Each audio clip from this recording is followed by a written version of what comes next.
महामंत्री मोहरी आज सौभाग्यर दिन महाराज कहीं घड़ी संधि मुहूर्त महाराज जाइछि पुतना सुंदरी महाराज जाइछन्ति मोर षडवल्लभीर महाराज कालीनाग जे शरणागत महाराज ए दुर्दिनर समय उपस्थित अछन्ति मोर ठारे कलिंग सम्राट महाराज धन्य पिता हेला त्रिभुवन विजयी महाराज कंस महाराज एथर देउछि आदेश मोरी मथुरा प्रवासी आबाल वृद्ध वृतांक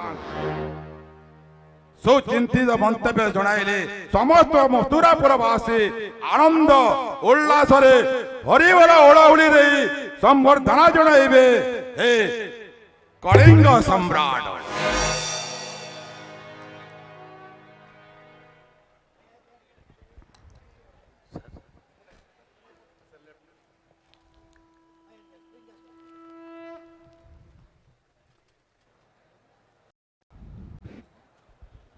सर्वप्रथम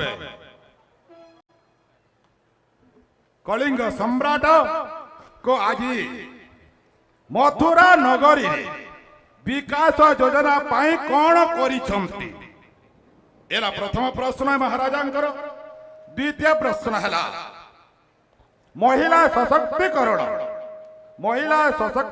पाई कौन पदक्षेप नहीं एवं तृतीय प्रश्न है हे मथुरा प्रवासी आबाल वृद्ध वृद्ध मोहरी मथुरा कृषि अंचल सर्वाधिक चाषी रहती मोहरी यही मथुरा गढ़ तांकरी उपरे कृषक मानक योजना उपरे केते कार्य फलप्रद होईछि ताहा सुचिंतित मंतव्य देले त्रिभुवन विजय कंस आत्मतृप्ति लाभ करिवो।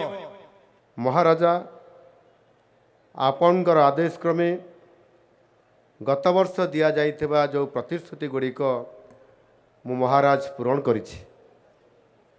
सर्वप्रथमे आपण ये जो धनुयात्रा होउछि ये होउछि विश्वर सर्वबृहत खुला मंचर ये धनुयात्रा आ ये धनुयात्रा उत्सवर जो आमर राजमहल रही ये प्रतिवर्ष अस्थायी भाव में करा जाउछि एणु आपण को बहुत असुविधा होउछि आ ताहा स्थायी भाव में राजमहल निर्माण करिबा पई आपण मते आदेश देइथिले। आपणकर ये आदेश को मो रक्षा करिकरी एथिरे मोर समस्त अधिकारी मानक मु ताहार डीपीआर बनैबा पई कहिथिली आदेश देइथिली एवं सेमाने मध्य डीपीआर प्रस्तुत करिसंती एवं ताहार मध्य आज महाराज आपंकर उपस्थिति रे ये धनुयात्रार स्थायी राजमहल आज तार शिलान्यास होइछि। महाप्रभु ये मथुरा नगरीर जो जमुना नदी जीरा नदी ये जीरा नदी रे एक आनिकट निर्माण करिबा पई ताकु मध्य मु अनुमोदन करिछि। एथिरे समुदाय 114 कोटी खर्च हब किंतु गत वर्ष मु जेतले आसीतिली मु घोषणा करिथिली 80 कोटी टका खर्च हबा पई किंतु जेते बेले डीपीआर प्रस्तुत करागला यार आहुरी अधिक ताकु भल भाव निर्माण करिबा पई एवं शेष एस्टिमेट अनुजाई 115 कोटी एथिरे रखा जाइछि एवं ताहार मध्य आज शिलान्यास करागला महाराज। एवं तृतीय रे जो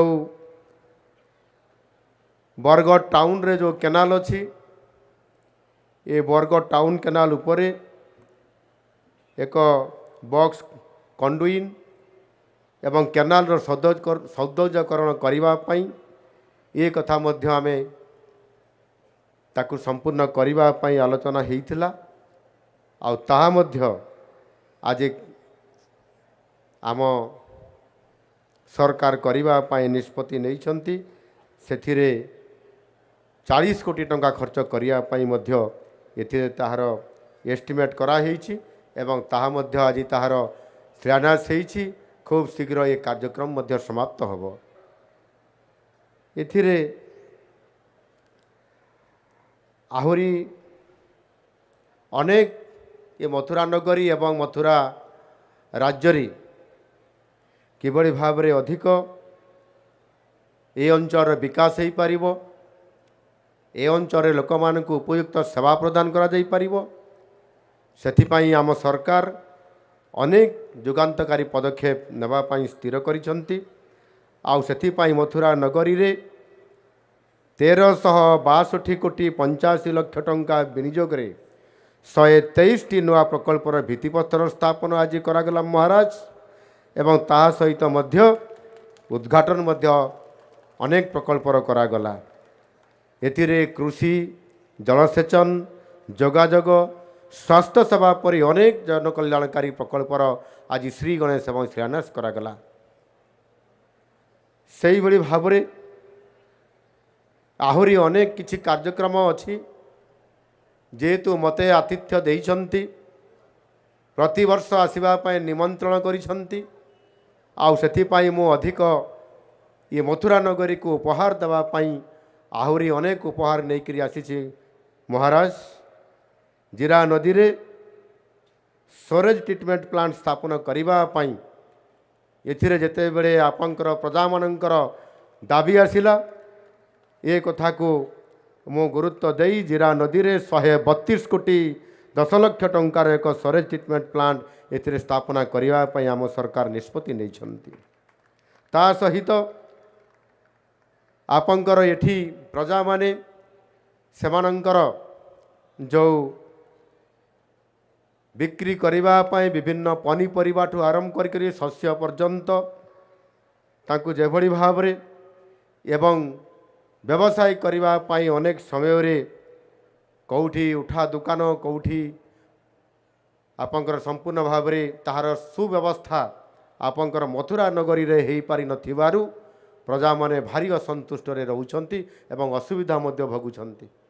सेही कारणरू आम सरकार निष्पत्ति नेले एथिपाई मध्य गोटे भेंडिंग जोन करिबा पाई आउ सेथिपाई 30 कोटी टंकार एक अटकल करी ताकू कार्यकारी करिबा पाई आम सरकार निष्पत्ति नैछंती महाराज। ता सहित ये बरगढ़ आउ आपंकर मथुरा नगरी रे जेभली भावरे लोकसंख्या वृद्धि घटुछि, जानवाहन चलाचल रे तार आवश्यकता बढ़ुछि एवं ताहा सहित मध्य जेभली भावरे एठी बस चलाचल होउछि एवं सेथिपाई एक बड़ बस स्टाण्ड करिबा पाई आम सरकार निष्पत्ति नैछंती। आउ सेथिपाई ये बरगढ़ सदरर ए मुख्य सदर महकुमार 66 कोटी 64 लाख टंकार एक अटल बस स्टाण्ड निर्माण हेबा पाई आम सरकार निष्पत्ति नैछंती महाराज। आमर ग्रिंडल ठारे एक अंतर्नदी जलाशय निर्माण करिबा पाई मध्य आम सरकार निष्पत्ति नैछंती। एथिरे मध्य 150 कोटी टंका माध्यम निर्माण करिबा पाई आम सरकार निष्पत्ति नैछंती।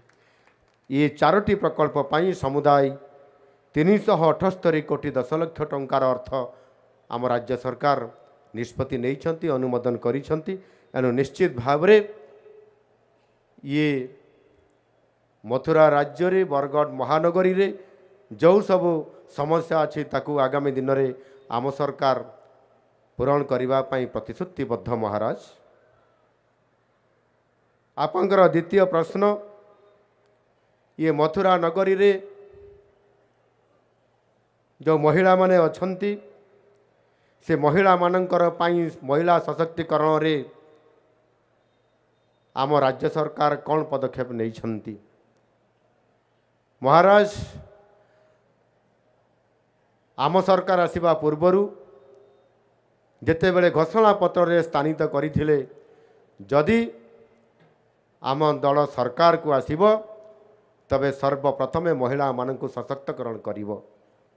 आउ सेथिरे ମହିଳାମାନଙ୍କୁ ସଶକ୍ତକରଣ କରିବା ପାଇଁ ଯାଇ ଏକ ସ୍ୱତନ୍ତ୍ର ଭାବରେ ସୁଭଦ୍ରା ଯୋଜନା ଲାଗୁ କରିବା ପାଇଁ ଆମ ସରକାର ଆସିବା ପୂର୍ବରୁ ଆମ ଦଳ ମ୍ୟାନିଫେଷ୍ଟୋରେ ବା ଘୋଷଣାପତ୍ରରେ ସ୍ୱତନ୍ତ୍ରତା ଦେଇଥିଲେ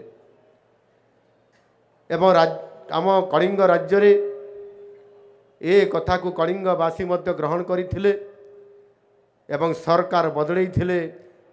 ନୂଆ ସରକାର ଆସିଥିଲା ଏବଂ ଭାରତ ବର୍ଷର ସମ୍ରାଟ ଯଶସ୍ୱୀ ପ୍ରଧାନମନ୍ତ୍ରୀ ନରେନ୍ଦ୍ର ମୋଦିଜୀଙ୍କର ଆଶୀର୍ବାଦରେ ଡବଲ ଇଞ୍ଜିନ୍ର ସରକାର ଯେତେବେଳେ ଆମର କଳିଙ୍ଗରେ ଶାସନ କରିବା ପାଇଁ ଅଧିକାର ପ୍ରାପ୍ତ ହେଲା, ସଙ୍ଗେ ସଙ୍ଗେ ଆମେ କ୍ୟାବିନେଟ୍ ବସେଇ ସେଇଦିନ ଏହି ନିଷ୍ପତ୍ତି ନେଇଥିଲୁ ମହିଳାମାନଙ୍କୁ 50,000 ଟଙ୍କାର ଆର୍ଥିକ ସହାୟତା ପ୍ରଦାନ କରିବୁ ଏବଂ ପ୍ରତିବର୍ଷ 10,000 ଟଙ୍କା ଦେବୁ, ଗୋଟିଏ କିସ୍ତିରେ 5,000 କରି। ଆଉ ସେଥିପାଇଁ ଆପଣଙ୍କର ମଥୁରା ନଗରୀର ସମସ୍ତ ମହିଳାମାନଙ୍କୁ, ସମସ୍ତ ମୋର ସୁଭଦ୍ରା ଭଉଣୀମାନଙ୍କୁ ଆମେ 10,000 ଟଙ୍କା ଲେଖା ପ୍ରତିବର୍ଷ ହିସାବରେ ପ୍ରଦାନ କରିସାରିଛୁ ଏବଂ ସେଥିରେ ସମ୍ପୂର୍ଣ୍ଣ ଭାବରେ ଜଣେ ଜଣେ ମହିଳାଙ୍କୁ 15,000 ଟଙ୍କାର ଆର୍ଥିକ ସାହାଯ୍ୟ ଆମ କଳିଙ୍ଗ ସରକାର ତରଫରୁ ପ୍ରଦାନ କରାଯାଇଛି ମହାରାଜ। ସେଇଭଳି ଭାବରେ ଆପଣଙ୍କର ତୃତୀୟ ପ୍ରଶ୍ନରେ କୃଷକମାନଙ୍କର ସଶକ୍ତିକରଣ କଥା କହିଛନ୍ତି। ଏ ବରଗଡ଼ ହେଉଛି ସମ୍ପୂର୍ଣ୍ଣ ଭାବରେ ସାରା କଳିଙ୍ଗର ଅର୍ଥାତ୍ ଆଜିର ଓଡ଼ିଶାର ଏକ ଭାତହାଣ୍ଡି କହିଲେ ଅତ୍ୟୁକ୍ତି ହେବ ନାହିଁ। ଯଦି ବରଗଡ଼ରେ ଚାଷ କାର୍ଯ୍ୟ ହେବ ନାହିଁ ତାହେଲେ ନିଶ୍ଚିତ ଭାବରେ ସମ୍ପୂର୍ଣ୍ଣ ଭାବରେ କଳିଙ୍ଗ ନଗର, କଳିଙ୍ଗ ରାଜ୍ୟର ସମସ୍ତେ ସଙ୍କଟରେ ପଡ଼ିବେ, ଖାଦ୍ୟ ସଙ୍କଟରେ ପଡ଼ିବେ।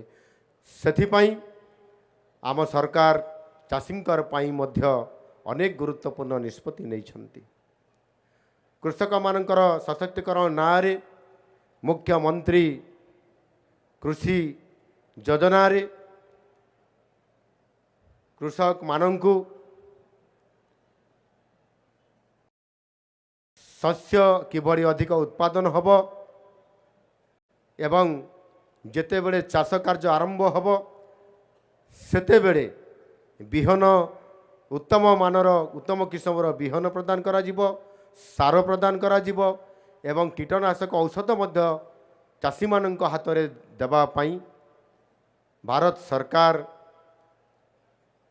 PM କିଷାନରେ 6,000 ଟଙ୍କା ଗୋଟିଏ କିସ୍ତିରେ 3,000 କରି ବର୍ଷକୁ 6,000 ଟଙ୍କା ପ୍ରଦାନ କରୁଛନ୍ତି। ତା ସହିତ ରାଜ୍ୟ ସରକାର ମଧ୍ୟ CM କିଷାନରେ ବର୍ଷକୁ 2ଟି କିସ୍ତିରେ 2,000 କରି 4,000 ଟଙ୍କା ପ୍ରଦାନ କରୁଛନ୍ତି। ଇଏ ଚାଷ କାର୍ଯ୍ୟ ସମୟରେ ଗୋଟିଏ ବର୍ଷରେ 10,000 ଟଙ୍କା ଅନୁଦାନ ଡବଲ ଇଞ୍ଜିନ୍ ସରକାରରେ ପ୍ରାପ୍ତ କରାଯାଉଛି ମହାରାଜ। ଏବଂ ଯେତେବେଳେ ଚାଷ ହେଲା ପରେ ଯେଉଁ ଶସ୍ୟ ଆମଦାନୀ ହେଉଛି ସେ ସମୟରେ ଯେଉଁ କେନ୍ଦ୍ର ସରକାର ନିର୍ଦ୍ଧାର୍ଯ୍ୟ କରିଛନ୍ତି MSP ଧାନର ସର୍ବନିମ୍ନ ସହାୟକ ମୂଲ୍ୟ ଗତ ଏ ଚଳିତ ବର୍ଷରେ 2300 ଟଙ୍କା କେନ୍ଦ୍ର ସରକାର ରଖିଥିବା ପରିସ୍ଥିତିରେ ଆମ ସରକାର ସଂକଳ୍ପ ନେଇଥିଲେ, ଆମ ଦଳ ସଂକଳ୍ପ ନେଇଥିଲେ ଯେତେବେଳେ ସରକାର ଆସିବ ସେତେବେଳେ ଆମେ କ୍ୱିଣ୍ଟାଲ ଧାନକୁ ଆମେ 3,100 ଟଙ୍କାରେ ଅର୍ଥାତ୍ 3100 ଟଙ୍କାରେ ପର କ୍ୱିଣ୍ଟାଲ ହିସାବରେ ସରକାର କିଣିବେ ଏବଂ ଚାଷୀଙ୍କର ଯେଉଁ ସର୍ବନିମ୍ନ ସହାୟକ ମୂଲ୍ୟ ସହିତ ଆମେ ବନସ ଆକାରରେ ବା ଇନପୁଟ୍ ଆସିଷ୍ଟାଣ୍ଟ ଆକାରରେ 800 ଟଙ୍କା ପର କ୍ୱିଣ୍ଟାଲରେ ପ୍ରାପ୍ତ କରାଇବୁ।